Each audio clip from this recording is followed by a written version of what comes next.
Ekilin oşu cana tiydi bu. Şimdi ekip kuartıya torsa ben nereden doğamam? Nerede yaşamam ben? Ekilin ortasından çömenip ekemine uçtum. Bu kichkene kelin çatak çıktı bu. Urşaveradi bizning xotin bilan. Ballar bilan uruşadi. Bu uyda tinchlik bo'lmadi bu. Onun ustuna bu brachkaning ahvolini qara. Men bilan urishib, endi og'irlashib yuz ko'rmas bo'lib o'tiribdi-da. Ayrim chiqaraman o buni. Baribir ikki kelin ballar o'ngishmaydi bu uyda. Ayrim chiqaraman buni hozir kesin. Hey bala, belki uning xotining yonida qamalaversan, belki. Joy topdingmi? Men sana kvartira topdim dedim. Topdingmi kvartira?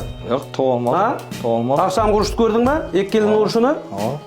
Sen bana noğa sakirdin sen bana? Men sen ekan mı? Sen kellan işleme sen bilan kvartira to var. Nereden bolsa da kvartira to, xotiningni bola chaqingni olib chiqib ketuydan, tushundingmi? Mana g'ali, ko'rpa to'shak, yostig'ing, ana shu narsalar mendan sana sovg'a, yaxshimi? Bar kvartira to, chiqib ket. Şu narsalarni bana beracakmisiz? Sana shular, hey bola, hey. O bu eka bu çoğmu bu? Ha, yeli şuna da şükür etur, ma atinam. Bir çaylik bir kasa bermagan. Sana shunchalik yaxshi narsa berib turibman. Shuni olda zimbo. Eka bu kegmini mi bu? Hemmesi kone koşkul kırıvattı bu, çavam bu attı bu. Nalinma bola, nalinma. Bularni cho'tga etib yudirib beraman. Bes gilamlarni olib borib, bratishga ham shularni topshiraman. Top-toza etib uyingga olib borib ketadi, yaxshimi?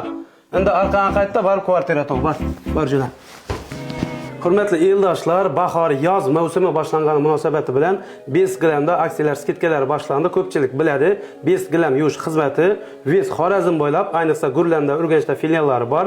Bu yerda nularni yudirsangizlar bo'ladi. Asosan g'alilar, gilamlar, ko'rpalar, to'shaklar, adyol, yostiq, ko'rpacha deyarli hamma narsangizni eng toza qilib, chiroyli qilib, taxlab, hattoki dastlabki xizmatlari bilan uyingizgacha eltib beradi. Zakaz ko'p berganlar uchun qo'shimcha xizmat turlari bor. Bonusini yana narsalaringizni yuvib taxlab, xudo xolasa o'zlari eltib uyingizga beradi. Biz galami Gurlan bo'ylab, Xorazm bo'ylab telefon nomerlarini qoldiraman, bemalol murojaat qilsangizlar bo'ladi. Barchaga tavsiya beramiz.